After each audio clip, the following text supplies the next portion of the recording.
There were 2 wine glasses on the table.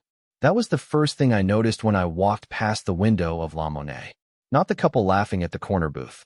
Not the familiar gold pendant hanging over her collarbone. Not even the way she leaned in, brushing her hair behind her ear the exact way she used to when she wanted me to shut up and kiss her. No, it was the second wine glass that made my knees lock. Because I booked that table. I requested it a month ago. That was our table. 11 years ago, I had proposed to her at that very booth, fumbling with the ring and knocking over her water. She cried. I cried. The whole restaurant clapped like we were in a stupid movie. Tonight, she was there again, but this time, not with me. My car was parked across the street, engine still running, anniversary gift still on the passenger seat. I hadn't even turned the headlights off. I was supposed to pick her up in 20 minutes. Instead, I stood there, across the road, watching my wife laugh with my client. Emery Thatch, real estate tycoon, widely respected, firm handshake, had signed with me 3 months ago for a retirement plan that could feed 5 generations. I shook his hand. I welcomed him into my office. And now, here he was, holding her hand. The same hand I once kissed on a hospital bed when we thought we lost our first baby. She didn't see me. Or maybe she did. Maybe she wanted me to. Her phone had buzzed 5 times in the last hour. I thought she was stuck in traffic. I thought maybe she'd forgotten her phone again, like last year. But no, her phone was right there on the table, face up, glowing, next to his. I didn't walk in. I didn't scream. I didn't shatter the window with my fist. I did something far worse. I smiled, walked calmly back to my car, and made 3 phone calls. The first, to the restaurant manager. The second, to my firm's legal department. And the third, to a locksmith. Not for our house. For his. I didn't go home that night. I couldn't bring myself to even drive near our street. Everything suddenly felt counterfeit. Our front porch light, the flowers I'd watered earlier that morning, the bed I'd made like an idiot, thinking she'd come home tired and grateful. Instead, I drove. No destination. No music. Just silence and streetlights and a nauseating loop of that damn scene behind the window. Every red light was a memory. Her head on my shoulder in traffic. Her humming to stupid indie songs. Her rolling her eyes when I missed the same left turn every Saturday. But tonight, she had no idea where I was. Or maybe she didn't care. I stopped outside an old gas station off Holloway Drive and sat there for an hour. I don't even know why. I didn't need gas. I didn't need anything. I just needed not to be in our house pretending everything was okay. The locksmith called me back at 11:42 p.m. You sure you want this done tonight? He asked. It's late. Tonight, I said. It has to be tonight. He met me outside Emery Thatch's downtown condo. It wasn't difficult to get the address. I'd filed the paperwork for his new property myself just 2 weeks ago. I knew the building. I knew the code. And I knew his car, sleek, black, obnoxious, parked exactly where I expected, right by the private elevator. While the locksmith worked, I stood guard like some bitter security guard with shaky hands. I wasn't doing this to be a hero. I wasn't doing it to feel better. I was doing it because no one else ever sees the guy like me. The one they lie to.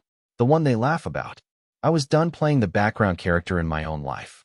Once the door clicked open, I thanked the guy, tipped him way too much, and stepped inside. I didn't touch anything. I didn't wreck the place. No baseball bat, no bleach, no rage-fueled vandalism. I wasn't there to destroy. I was there to rearrange. I took one of Emery's silk button-down shirts and folded it neatly, placing it in the fridge next to a bottle of rose. I printed screenshots of their messages. Yes, I had forwarded them to myself, and taped them inside his medicine cabinet, one behind each mirror flap. I unscrewed every light bulb but one, so only a dim hallway glow would greet them. I moved his toothbrush to the toilet tank. Put her necklace, yes, the one she said she lost 2 months ago, right in his nightstand drawer with a sticky note that said, "She left this under our bed." Before I left, I did one more thing. I took the key the locksmith had given me and placed it on the center of his kitchen island. Next to it, a card, blank on the front. Inside, I had written, "Happy anniversary to me." Then I left the door unlocked. I didn't go home after that either. I drove to a motel off Route 9, paid cash, and collapsed onto a bed that smelled like burnt coffee and old carpet. I lay there staring at the ceiling, shaking, not sure if I was a genius or a lunatic. She texted me at 1:14 a.m. "Where are you?" I didn't reply. I stared at her message until the phone dimmed on its own. I don't know what I was hoping for, an apology? Panic? Guilt? I didn't get any of that. At 1:32, she sent another text. Babe. Then silence. I lay there wide awake until the sun started bleeding through the faded motel curtains. At 7:09 a.m., I finally replied. Ask Emery how the wine was. He'll understand. And I turned off my phone. I woke up 3 hours later to a pounding headache and the realization that the motel ceiling had water stains shaped like a crooked heart. I don't know why that stuck with me, but it did. I stared at that warped little symbol until I convinced myself it was some kind of message, or maybe just mockery from the universe. Either way, it matched the way my chest felt, stained, sagging, and too full of things that didn't belong. I didn't check my phone. I knew what would be waiting there. Missed calls. Messages. Maybe one or two from numbers I didn't recognize, hers, calling from a friend's phone, maybe even from Emery's. The idea made my stomach twist, but I didn't reach for it. Not yet. I wasn't ready to hear whatever version of the truth she'd try to feed me. I wasn't ready to hear her voice sound normal. Instead, I walked to the diner next door, still wearing the same clothes from the night before. I sat at the counter and ordered black coffee and dry toast because I couldn't stomach anything more. The waitress gave me that polite smile people give to sad men who sit alone and look like they haven't slept in weeks. She didn't ask questions. God bless her for that. When I finally turned my phone back on around noon, I had 17 missed calls. 14 from Callie. 3 from my assistant, Wendell, which meant something at the office had gone sideways. I called Wendell first. He sounded nervous. Hey Owen, are you okay? He asked. Fine, I lied. What's up? Well, Mr. Thatch called this morning. He, terminated his contract. Said it was a conflict of interest. Didn't elaborate. I didn't say anything. Oh, and Callie showed up at the office, too, Wendell continued awkwardly. She asked if you were here, said it was urgent. She looked upset. I could picture it so clearly, the big sunglasses to hide swollen eyes, the fake calm in her voice, the way she would have looked around my office like it was foreign territory now. I told Wendell to take the rest of the day off and hung up. 5 minutes later, my phone rang again. This time, it was her. I answered. The silence on the other end was so thick it felt like she was trying to breathe through it. Where are you? She asked, her voice trembling but not cracked. Somewhere peaceful, I said. Which is surprising, considering how loud my head used to be when I was with you. She didn't respond to that. Instead, she said, I made a mistake. I laughed. Not a dramatic, angry laugh. Just a dry, stunned, almost amused little exhale. A mistake is forgetting to pick up milk. A mistake is turning left instead of right, I replied. You don't accidentally take your husband's client to our anniversary restaurant. You don't accidentally wear his hoodie in our living room. You don't accidentally send him pictures from my bed. She started to say something, but I cut her off. No, Callie. You didn't forget about me. You just replaced me. You chose to. More silence. Finally, she asked, so what now? I didn't answer right away. Because honestly, I didn't know. Part of me wanted to scream at her until my throat tore open. Part of me wanted to disappear. And part of me wanted to do something I'd never had the nerve to do in our entire marriage, be unpredictable. So I said, that depends. Are you still at home? Yes, she whispered. Good, I said. Don't move. I left something for you in the guest room closet. Open the blue box. Then maybe you'll finally understand. She hesitated. What's in the box? But I hung up. I didn't need to explain what was inside. Because the box didn't hold gifts or mementos. It held copies. Copies of emails. Photos. A voice recording. And a printed receipt. For a one-way plane ticket. With my name on it. Departure. Tonight. I didn't leave immediately. I waited. Not because I had second thoughts. Not because I was holding out hope that she'd run after me crying, or that some magic apology would undo the images in my head. No. I waited because I wanted her to sit with it. With everything. I wanted her to open that blue box and feel every piece of it. It wasn't just evidence. It was a timeline. Inside were printouts of every message she'd exchanged with Emery over the past 5 months. I'd quietly forwarded everything to a private email account and sorted it in a manila folder with labeled tabs. One section for messages sent while I was at work. One for weekends. One, especially damning, for the week of our anniversary, when she told me she was too emotionally exhausted for dinner plans. In reality, she was out shopping for lingerie with him, according to the photo timestamps. The receipts I found in her purse confirmed it. There was a small flash drive tucked beneath the folders. It held a screen recording from her cloud account, where I found deleted audio notes between them. In one, she said, "He's not a bad man. He's just too easy to ignore." I remember playing that one over and over. I didn't even know I was cry laughing until my shirt collar was damp.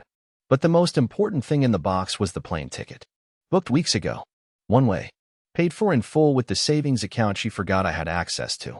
I'd sold the Jeep behind her back, emptied our joint account legally, don't worry, and had the documents to prove it. The ticket was for tonight, 11:20 p.m., to Oregon. Not because I had family there. Not because I had a job lined up. But because it was far. Far enough to make her wonder for a long time. When I finally drove back to the house, her car was still in the driveway, but mine wasn't. I'd left it in a grocery store lot a few blocks away and walked the rest of the distance. It felt symbolic in a stupid way, like leaving my old life parked between shopping carts and dented sedans. The living room lights were off when I stepped in. I half expected her to jump out screaming, demanding explanations, asking why I was doing this. But no. She was sitting quietly on the stairs, barefoot, holding the blue box like it weighed 50 pounds. She didn't look up right away. When she did, her eyes were rimmed red, but dry. "I didn't think you had this in you," she said softly. "I didn't either," I answered. She opened her mouth to speak, but I cut her off. No more speeches. No more gaslighting. No more stories about how it wasn't what it looked like when I saw your hands on him in the parking garage of your boutique. This is the part where I say goodbye. I don't need to understand you anymore, Callie. I just need to leave. She stood, trembling, like she wanted to reach for me, but didn't know how. Or maybe she did and just couldn't bring herself to do it. Either way, I took a step back. "I know about the fund," she said. "What fund?" I asked. "The one for your dad. The one I told you we couldn't afford to keep sending money to." Of course she knew. She'd always checked our accounts behind my back. And she probably noticed the extra withdrawals. That's where I'd stashed the money, quietly rebuilding my escape route under her nose, hiding it under the excuse of helping family. It felt ironic. She used my client to escape the marriage. I used her greed to escape her. I walked past her without another word and headed to the bedroom. I didn't pack much. Just the essentials. A duffel bag with 3 shirts, 2 pairs of pants, and a thick folder containing copies of everything legal, bank closures, title transfers, new P.O. box registration. The divorce papers were already sitting with the notary. She'd be served in 2 days. Before I left, I wrote a note. Just a few sentences. Not for drama. Not for closure. Just truth. I waited for you to notice me. For years. And when you finally did, it was only to use me as a mirror for your guilt. I won't be that mirror anymore. You wanted a version of me that didn't exist. Now you'll get what's left. I left the note on her pillow. I didn't slam the door. I didn't even close it all the way. I walked out into the night like I was stepping off a burning bridge, quiet, calm, and too numb to flinch. Outside, the wind had picked up. It didn't carry her voice behind me. Just the sound of silence finally working in my favor. The flight to Oregon wasn't dramatic. No one chased me through the terminal. There was no teary final goodbye or last-minute confrontation. That only happens in bad movies. In real life, you sit in a cold plastic seat at gate C-17, eating a stale granola bar while wondering if your wife's silence means she's still reading your note, or if she's already deleting your photos from her phone. I didn't cry. I didn't sleep. The plane was half empty, which felt right. I stared out the window as the city lights shrank beneath me. 11 years. 11 years of shared passwords, awkward anniversaries, couples brunches with people we didn't even like. 11 years of building a life so fragile. One evening in a French bistro with my client could reduce it to ash. But it wasn't just the cheating. It was the familiarity of it. The ease. How natural she looked with him. That smile she used to reserve for me, now effortless with someone else. I spent years trying to bring it back, thinking I was the one who changed. Turns out, I hadn't changed at all. I'd just been quietly replaced. When I landed, I didn't go straight to a hotel. I went to the address listed on the rental contract I'd signed 2 weeks earlier under a fake name. A tiny cabin. Rural. Wooden siding. Smell of pine. No cell reception unless you stood on the back porch and held your phone to the sky like a desperate pilgrim. It was perfect. I'd spent months planning it quietly, cautiously. Every transaction separated from our joint account. I even told Callie I was helping my father renovate a property out of state. She never asked for proof. Never even asked which state. She just waved me off and went back to her laptop. That alone should have told me everything I needed to know. The cabin was stocked. Clothes, a laptop, legal files. But most importantly, peace. Real, actual peace. The kind I hadn't felt since before marriage started feeling like a balancing act I wasn't built for. I didn't feel strong or victorious or free. Just weightless and empty. For 3 days, I didn't hear from her. And then, on the 4th day, a knock at the door. It was a delivery driver. A small package. No sender listed. Just my name, Oven Martel, printed in blocky ink on the label. I signed, closed the door, and stared at the box like it might explode. Inside, there was no letter. Just 3 things. My old wristwatch, the one she gave me on our 2nd anniversary, the one I thought I'd lost during a business trip. A photograph of us in Barcelona, from a trip she swore she hated. But in the photo, we were laughing, holding each other like we actually liked each other. A USB drive. I didn't want to look. I shouldn't have looked. But curiosity is cruel like that. The cabin had an old desktop PC in the corner. I plugged it in. There was one file. A voice recording.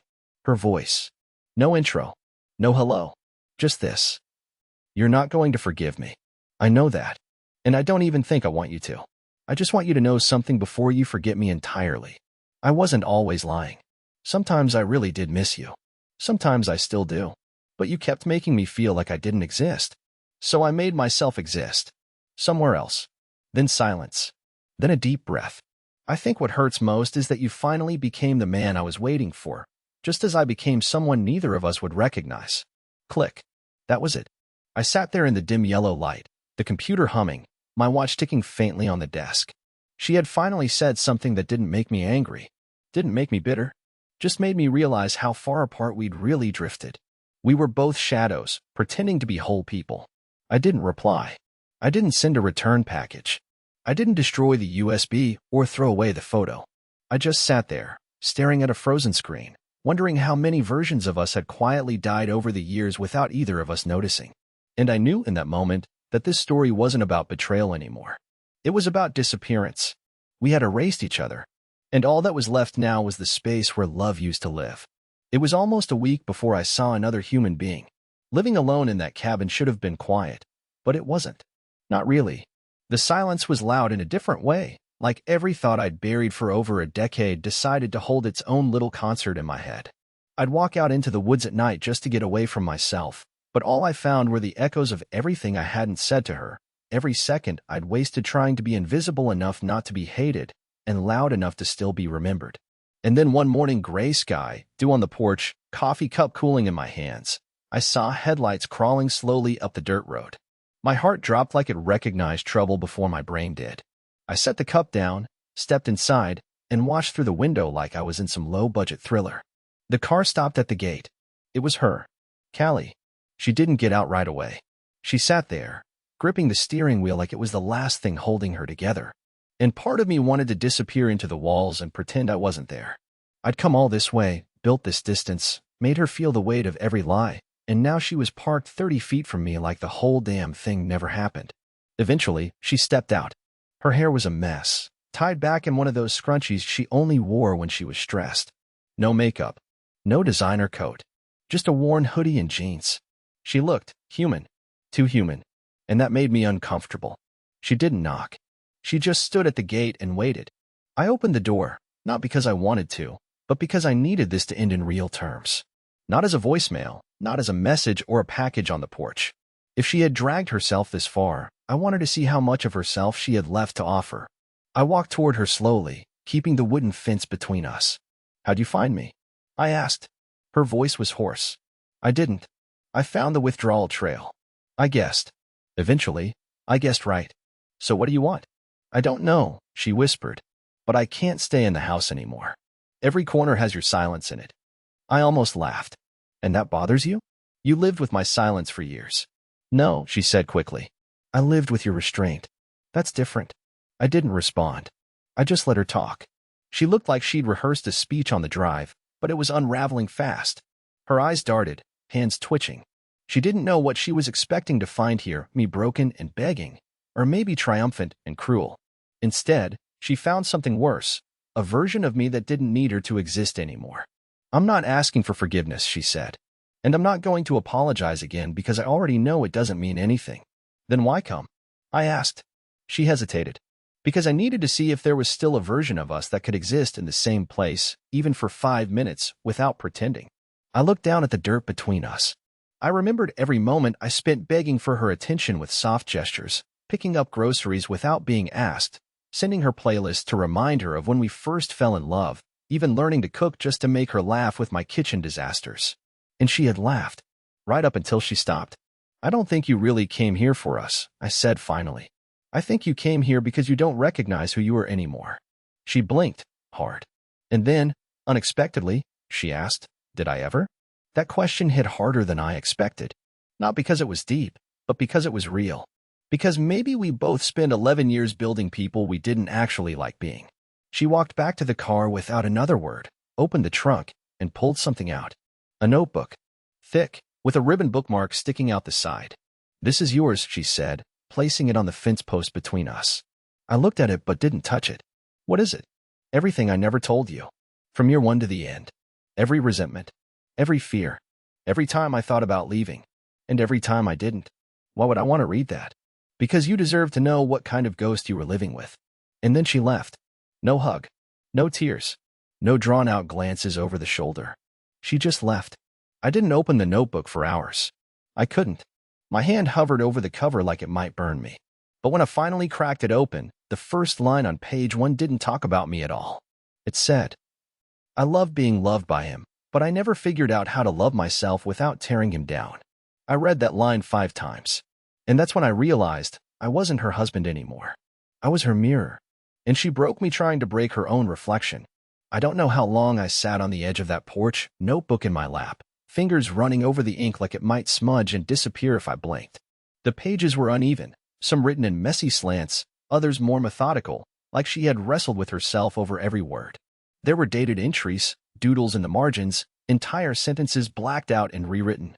But what struck me most wasn't the content. It was the fact that she'd written it for me. Or maybe not for me at all. Maybe she wrote it for herself, and I was just the unfortunate subject. There was a section near 6, I think, where she described waking up next to me and feeling like she was drowning in polite routine. She said I was kind, predictable, safe, and invisible.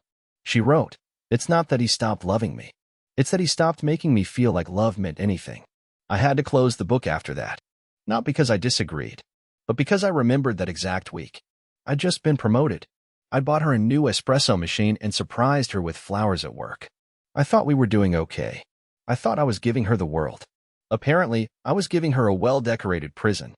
And the more I read, the more I started to see the outlines of a woman who didn't know what she needed, but had decided I wasn't it. There were entries about Emery, too. Of course there were. It wasn't just about the affair, it was about the feeling of being wanted again. And that was the part one kept circling back to. Not the sex. Not the betrayal. But the craving. The hunger for validation she never told me she needed until it was too late. And then I hit the final page. It wasn't signed.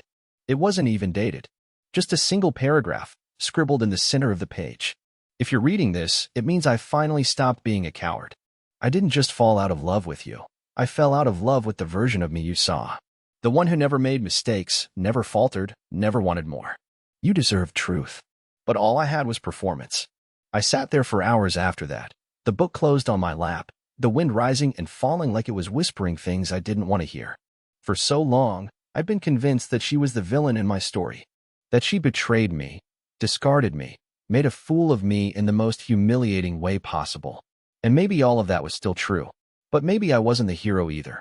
Maybe we were both just people who didn't speak up soon enough, didn't ask the right questions, didn't know how to say, I'm not okay. Are you? The next morning, I packed the notebook in my duffel bag and left the cabin. Not because I was running away again, but because I finally knew what I wanted to say. Not to her, not anymore. She'd had her say, and now I needed mine. I drove back into town and found a lawyer. A new one. Not from our city. Someone who didn't know either of us.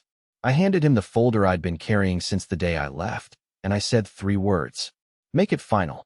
He nodded without question. He'd seen this face before. Men who'd aged 10 years over one summer. I wasn't unique to him. Just another ghost in need of closure. On my way out, I passed a bookstore and stopped without knowing why. Maybe I needed the smell of paper that wasn't soaked in someone else's confessions. I browsed for a while, aimlessly, until I stumbled on a journal. Plain brown cover. No title. No lines inside. It felt empty in the right way. I bought it. Cash. That night. Back at a rented studio apartment in a town 2 hours north. I opened the journal and wrote one sentence on the first page. I don't know who I am without her, but I'm about to find out. Then I closed the book. Not because I was done, but because for the first time in 11 years, the next page was finally mine to fill. 3 months later, I stood at the edge of a cliff in Cannon Beach, wind howling through my jacket, sea foam splashing far below, and not a single trace of my old life in sight. No more anniversary dinners. No more pretending. No more calendar reminders trying to save something already gone. But I wasn't broken anymore. I'd expected grief to leave in one clean sweep, like a tide. Instead, it trickled out of me, bit by bit, like dust shaken from an old coat. I still thought about her. Of course I did. You don't erase 11 years like they're chalk on a sidewalk. But now, when I thought of Callie, it didn't feel like a gut punch. It felt like a lesson. One I barely survived, but one that forced me to start breathing on my own again. Somehow, I'd found rhythm in the quiet. I worked part-time at a tiny insurance office where no one knew my last name. I bought a bicycle and used it more than my car. I started journaling. Every day, just one sentence, no pressure. Some of it was sad, some angry. But lately, it had started turning hopeful. I even started sleeping through the night again.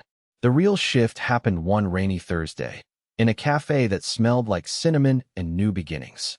I'd been sitting by the window, writing in my notebook, when someone sat down at the next table and pulled out the exact same journal I had, same brown cover, same unlined pages. She looked over and smiled when she noticed me staring. "It's a good one, right?" she said. "No rules. Just thoughts." Her name was Alora. She was quiet but curious. Wore wool sweaters and mismatched earrings. She talked about books the way some people talk about old friends, gently, with reverence. She never asked why I moved to this town. She never asked about my past. She only asked what I was reading, what I was writing, and if I'd ever tried blueberry lavender pie. And you know what? I hadn't. So I did. And then we split a second slice. We didn't fall in love that day. It wasn't lightning or fireworks. It was something smaller, safer. A soft click in a quiet room. And in that silence, I found the part of myself I didn't think would ever come back. The part that smiled without forcing it. The part that could sit across from someone and feel seen. Not as a project, not as a placeholder, but just as a person. Whole. Healing. Present. Callie never reached out again. And I never needed her to.